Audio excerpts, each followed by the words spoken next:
Welcome to the Forge, my wanton wildlings. I'm your creepsmith, and I hope you like my work.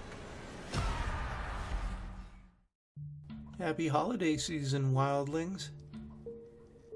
Now, some people have that one other in their life. The person who never quite settles in with reality, who seems a bit off. We often wonder how they became so. What set them down an aberrant mental path? But having these questions answered is not always a comfort, as in tonight's tale, My Mother's Notebook by KabukiKitsune from Reddit Nosleep.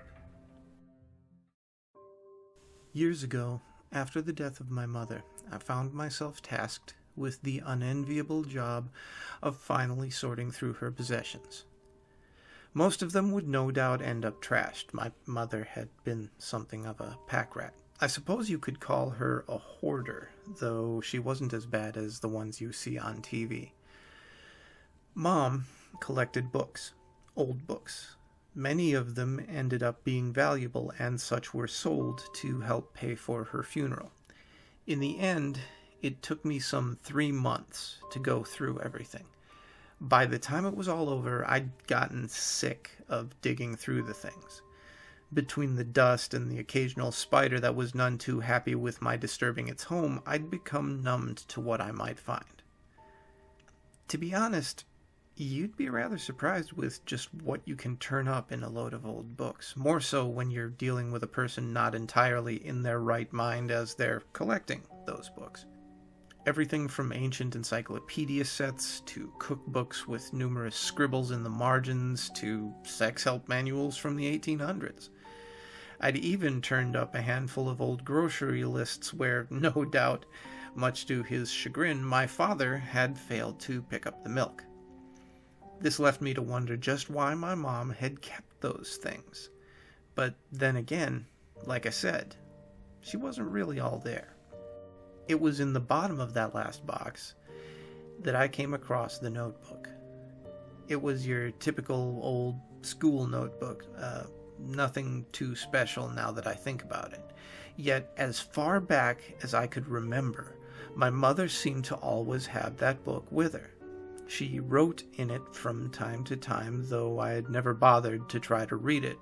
I was, if anything, an honest kid, and I had always figured that it was her personal diary. As I sat there, looking at the book one last time, I found my curiosity growing. I needed to know what was in that book. Maybe it would give me some insight into why my mom always acted as she did. At the very least, it might solve one mystery from my childhood. Opening to the first page, I saw a simple script that read, "This is the life of," with my name filled in. Each page after that held some milestone in my life, dated from the day that I was born. I read about my humorous birth, with details about how my first act upon reaching this world was to urinate on the doctor. The next few entries detailed more mundane, if gross, things like my first solid bowel movement, my first bite of solid food, and first word. My mother had never told me that my first word was "damn it." And according to the log, it seemed that this had come about after one of my favorite toys had gone missing. This brought something of a chuckle to me, as I didn't remember the incident, but I could picture my father's face upon hearing it. Each page I turned, the log continued on. It swiftly moved into kindergarten, noting in one log how I was already reading books far above my age group, and making a note of a few accidents I suffered for want of a small bladder. I didn't recall my mother being there for those particular incidents, but then again, I didn't really have much memory that far back to begin with, so I assumed the teacher had told her. First grade was much like kindergarten, and each subsequent grade was the same. Fifth was the hardest for me to read. It detailed the problems that I had with my teacher, going into detail about the paddlings that I had suffered at this evil woman's hands, and the rather extensive lengths I had gone to in order to hide that from my mom. Yet it seemed she'd known all along.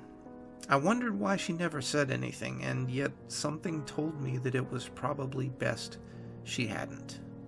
At least, not then.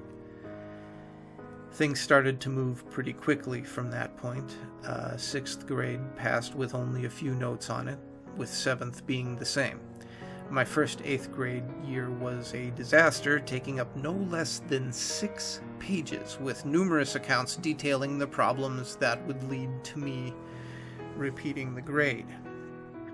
The second time through 8th only had 2 minor notes on it, and my high school years covered only 2 pages.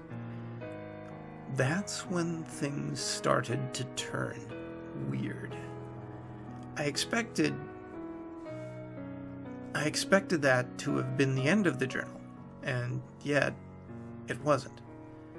There before me were each subsequent year. I flipped through a few, my eyes dancing over the records. On one I saw an account of when I lost my virginity. On another, the day I broke up with my longtime girlfriend. Still another noted that the girlfriend had gotten pregnant and, at my urging, had an abortion. The details in the logs were starting to scare me, not just because I had told no one about them, but because my mother wasn't anywhere near me when they happened. I'd moved out of state to go to college and kinda lost touch with my family. Sure, my girlfriend could have told, but I didn't see that happening. Mel really didn't. Well, I suppose the best way to put it is she didn't like my mother. They'd only met once, and it had gone quite badly, so the issue was never pressed further. After the entries on my college years, I found myself flipping through and finding entries right up to this year. That's when I started to get afraid. As if the previous revelations weren't bad enough, the fact was that my mother died in 2010. Yet here I was, reading entries from 5 years after her death. Things she'd written about well prior to that. Things she had no way of knowing about. Such as my stint with being homeless and my moving across the country to take a new job. The growing love between myself and a girl that I'd only met through online contact. Well, that was an ever-present log in the notebook. Yet that had all happened long after my mother was dead and gone. This brings me to the last entry. The date on it is August 10th, 2015. It was my mom's final entry, with all the pages after that being blank. Of all the entries, it's the one that haunts me the most. It's also a date that I'll never forget. On that day, while walking to work, I was nearly run down in a crosswalk by a distracted driver. The guy hadn't noticed the light changing and it was dark, so it was no surprise that when he finally looked up from his cell phone, he was rather shocked to see someone mere feet from the front of his car. The car very nearly hit me, missing me by inches as I jumped forward. I can still feel the tug on my back from where his mirror struck my backpack. I can even see that look of horror on his face to this day. The entry details all of that, and yet it differs in one very specific way. On August 10th, 2015, I narrowly escaped death. The entry says otherwise. Yeah, if you can see things that others can't often enough, you'll be considered a bit cuckoo. Have little precognitions like that last one, and it might actually drive you a bit cuckoo. Prescience, mistaken for mere peculiarity, you might say. But that's enough about that for today, so stay scary, my wildlings. Don't go digging into the diaries of those you care about, and make the most of your nights.